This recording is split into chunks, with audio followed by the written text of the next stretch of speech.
हम सब जानते हैं आज से 2500 साल पूर्व जो भगवान बुद्ध ने वाराणसी में 4 आर्य सत्य का पहला उपदेश दिया था, उन्होंने उन उपदेश को लेकर भारत में नहीं बल्कि पूरे संसार में सभी को प्रभावित करके उस समय के जो समझ में शांति और अमन का जो संदेश दिया था वो एक सराहनीय नहीं बल्कि पूरे अद्भुत था।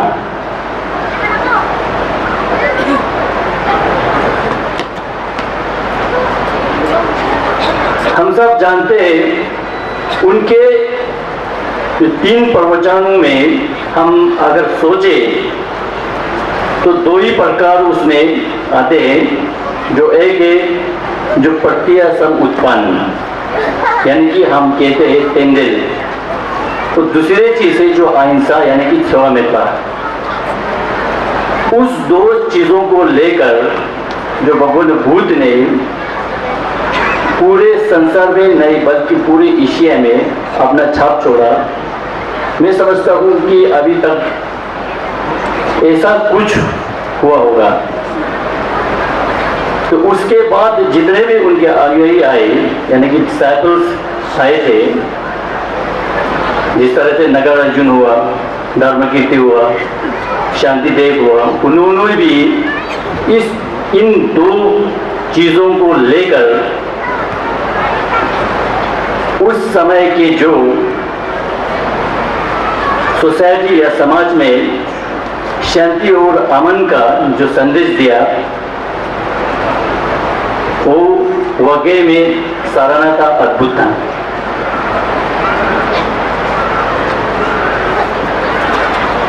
आज मैं समझता हूं कि जितने भी हिमालय क्षेत्र में जो नालंदा बुद्धिस्ट ट्रेडिशंस को फॉलो करते हैं, अब हमारा ये समय आ गया, ये हमारा ये कर्तव्य भी है, हम उस भगवान बुद्ध के जो 2 चीजों जो प्रत्यसम उत्पन्न और अहिंसा को आगे बढ़ने का, उसको समाज में किस तरह हम खास करके आज के यंग जनरेशन को किस रूप में और किस तरह से उसमें फैलाने के काम करें, ये हमारा आज समय भी है और हमारा दायित्व भी है।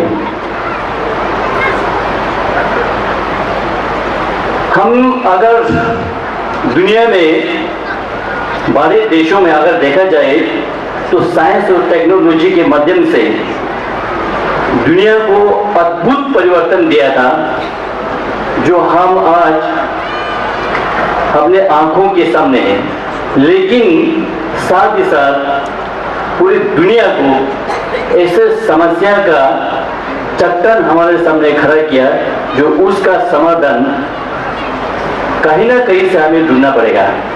तो इसलिए मैं समझता हूँ आज समय भी है, हमारा कर्तव्य भी है, भगवान बुद्ध के जो उपदेश है उस उपदेश में आज जो हमारे सामने चट्टान की तरह जो समस्या है, उस समस्या का समाधान जो भगवान बुद्ध के उपदेश में उस समस्या का समाधान ढूंढ के हमें पूरे संसार को दिखाने का समय आ गया।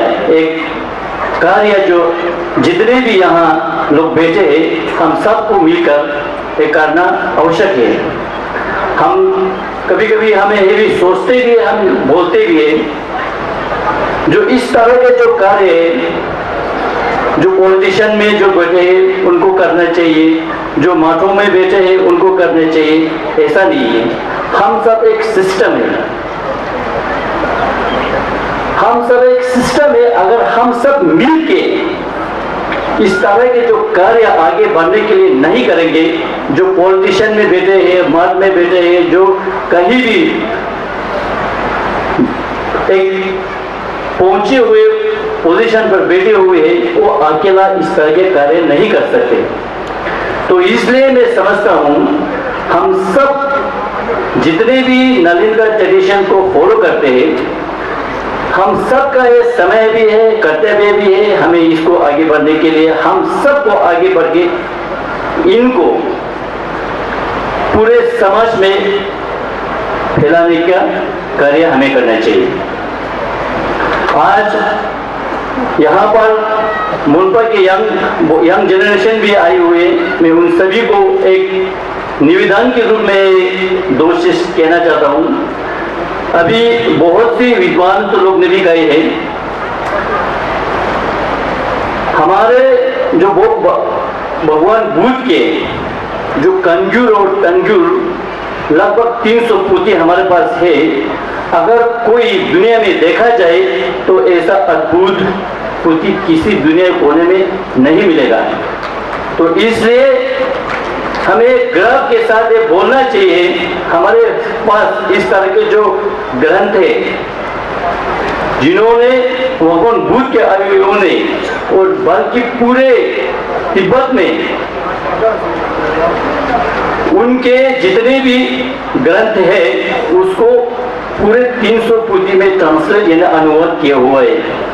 तो इसलिए मैं एक चीज जरूर कहना चाहता हूँ, उन पोथियों को किस भाषा के आधार पर वो है हमें सोचना चाहिए।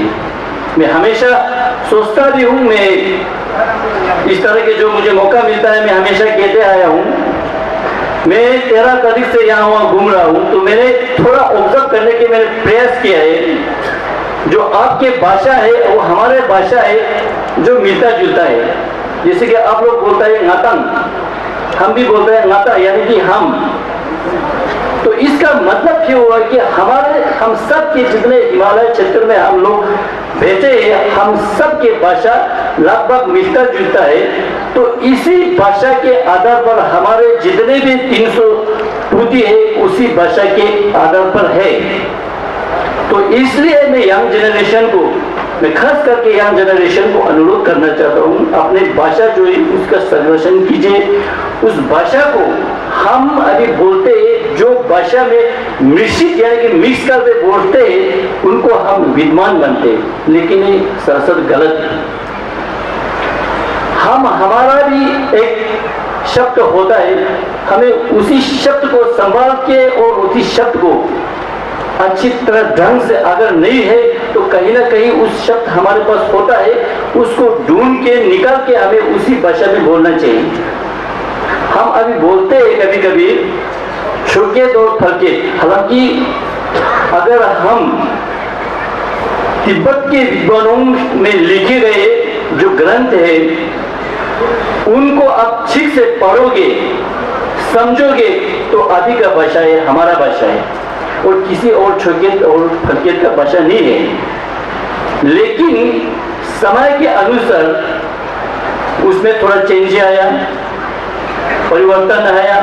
तो इसलिए हमें उस भाषा को जो आज से 10वीं शताब्दी में 8वीं शताब्दी में जो लिखा गया था उसको समझने में दिक्कत आती है।